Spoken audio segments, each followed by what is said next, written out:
मेरी प्यारी बिटिया तैयार हुई तो चुपके से ऊपर मम्मी के बेडरूम में गई। धीरे से डोर सरकाया, देखा तो सारा सामान बिखरा पड़ा था।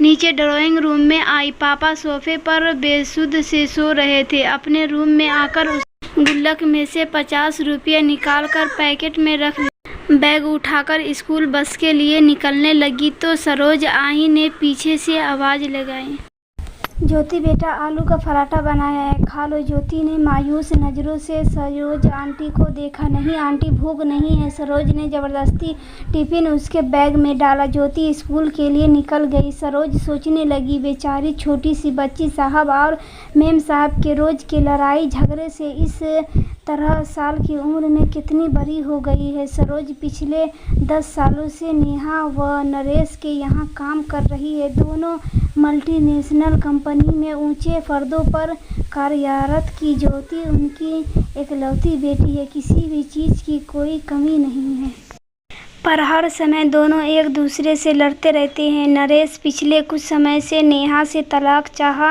रहा है और चाहता है ज्योति बिटिया की जिम्मेदारी नेहा उठाए और नेहा ज्योति बिटिया की जिम्मेदारी नरेश को देने के साथ जायदाद में हिस्सा चाहती है। इस कारण दोनों लड़ते रहते हैं। बच्चे का जिम्मेदारी कोई नहीं लेना चाहता, इसलिए दोनों एक दूसरे के लिए अपशब्दों का इस्तेमाल करते हैं। बेचारी ज्योति स्कूल से घर आकर अपने कमरे में दुबक जाती है, केवल सरोज आंटी से ही बात करती है।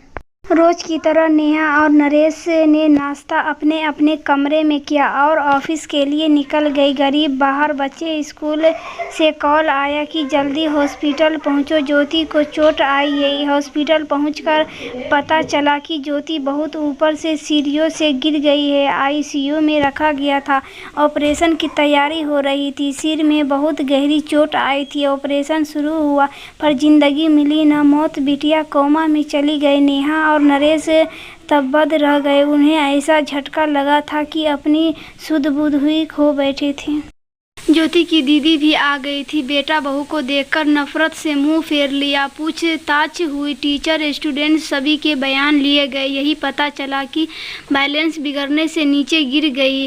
15-20 दिन कोई बदलाव न आने के बाद अपने साथ रह रही अपनी मां को नरेश ने रोकना चाहा, पर उन्होंने आंखों में आंसू भरकर कहा, तुम दोनों खूनी हो। तुम्हारी जिद मेरी पोती को खा गई है। मैं उसे अपने साथ ले जाना चाहती थी, पर तुम दोनों ने उसे अपने अहम का मोहरा बनाकर उसकी ये हालत कर दी। ये कहकर माँ वापस अपने शहर चली गई। सरोज तब से सदमे में थी। फिर उसने जैसे जैसे होश संभाला नरेश और नेहा से कहा, मेम साहब, मैं अब यहाँ नहीं रह पाऊँगी। इस घर की दीवारों मेरी ज्योति की शीशियों से भरी है। उसे मैंने कभी अपनी गोद में तो कभी छिपकर रोते हुए देखा है। कभी तो मेरा मन किया कि उसे लेकर भाग जाऊं, पर मैं डरपोक थी, ऐसा नहीं कर सकी। अगर चली जाती तो शायद वो आज इस हालत में न होती। नरेश और नेहा के पास अब शायद कहने को कुछ नहीं था। जैसे जैसे दिन बीत रहे थे उनका लड़ाई झगड़ा एक अजीब सी बर्फ में तब्दील हो चुका था। सारा दिन बेमन से दोनों ऑफिस का काम करते, हॉस्पिटल में एक एक दिन अकेले ड्यूटी देते। बैंक में पड़े पैसे, जमीन जायदाद सब बेकार से लगने लगे थे। 3 महीने बीत चुके थे। संडे का दिन था। बड़ी मुश्किल से नेहा ने ज्योति के रूम में जाने की हिम्मत जुटाई थी। वैसे भी महीनों दोनों उसके कमरे में कदम नहीं रखते थे। कैसे माँ बाप थे वो दोनों। उसका रूम, उसका बेड, तकिया, उसकी किताबें, उसकी पेंसिल, पेन, स्कूल बैग सब वैसे ही रखा था। अलमारी खोली तो उसके कपड़े नीचे गिर पड़े। उसका हल्का ब्लू नाइट सूट जिसे वह अक्सर पहना करती थी।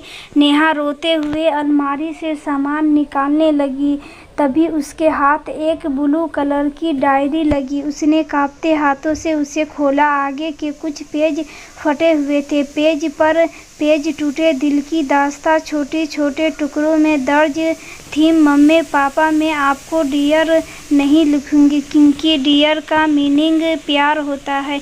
पापा, आप मम्मी को कहते हो कि तुम्हारी बेटी, और मम्मी आप पापा को कहते हो तुम्हारी बेटी। आप दोनों ये क्यों नहीं कहते हो हमारी बेटी अगले पेज पर था। पता है जब मैं मामा जी के घर जाती हूँ, मामा मामी मुझे बहुत प्यार करते हैं। मामी अनु को जब प्यार से मेरा बच्चा कहती है तो मुझे लगता है कि क्या मैं प्यारी बच्ची नहीं हूँ।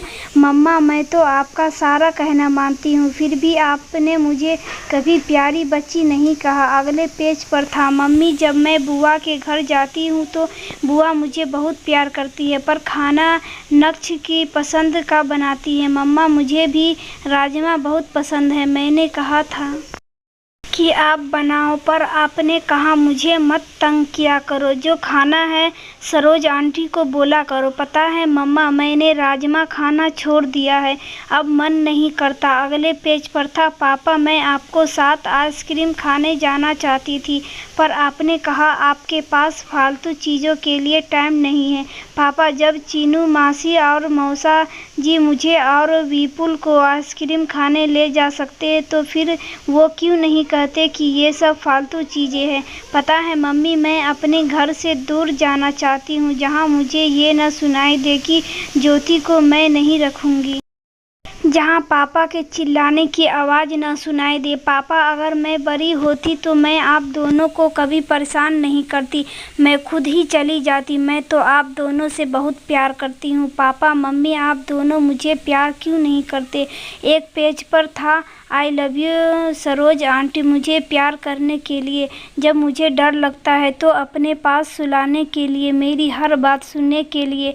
और अंतिम पेज पर था, दादी आई लव यू, आप मुझे यहाँ से ले जाओ, आई प्रॉमिस कभी तंग नहीं करूँगी। नेहा डायरी को सीने से लगाकर जोर जोर से रो पड़ी। नरेश भी उसके रोने की आवाज़ सुनकर आ गया था। नेहा ने डायरी उसे पकड़ा दी। पेज दर पेज पलटते हुए उसके चेहरे के भाव बदलते जा रहे थे। वह खुद को संभाल नहीं पाया, जमीन पर बैठ गया। नेहा रोते हुए बोली, नरेश पता है वो एक्सीडेंट नहीं आत्महत्या थी, सुसाइड था। जिस रिश्ते को हम बोझ समझते थे, हमारी ज्योति ने उससे हमें आज़ाद कर दिया। नरेश हम दोनों ही अपनी बच्ची की इस हालत के कसूरवार हैं। नरेश भी नेहा को गले लगाकर फूट फूट कर रोने लगा। अचानक ही उसी समय नरेश का फ़ोन बजा और नेहा के मोबाइल पर एसएमएस की टूटू टूटू की मैसेज की आवाज़ हुई। दोनों ने अपने को संभालते हुए दूरी बनाए और फ़ोन उठाए। हॉस्पिटल से ही फ़ोन था। जब तक नेहा नरेश की बातचीत सुनती, उसके अपने फ़ोन में भी एसएमएस खुल चुका था। पढ़ते ही नेहा के मुंह से अचानक निकला, मेरी प्यारी बिटिया को होश आ गया। यही शब्द नरेश के मुंह से भी निकले थे। एक साथ दोनों के सवर चेहरे पर खुशी उस कमरे में गूंज उठी थी। ये कहानी हर उस घर की है जहां माँ बाप बच्चे के सामने लड़ते हैं या घर टूट कर बिखरते हैं, और उसका सबसे बड़ा खामियाजा बच्चे मरते हैं। अगर आप अच्छी परवरिश नहीं दे सकते तो आपको बच्चे को जन्म देने का कोई अधिकार नहीं है। अच्छी परवरिश रुपये पैसे सुख सुविधाओं से नहीं होती। इसका मतलब यह है कि आप बच्चे की ज़रूरत के समय उसके कितने करीब है। उसे महंगे खिलौने या सुख सुविधाएं नहीं, बल्कि आपके साथ खेलने कूदने, मस्ती, लाड़ प्यार का समय चाहिए। कहानी अच्छी लगी हो तो कमेंट करें या और शेयर करें।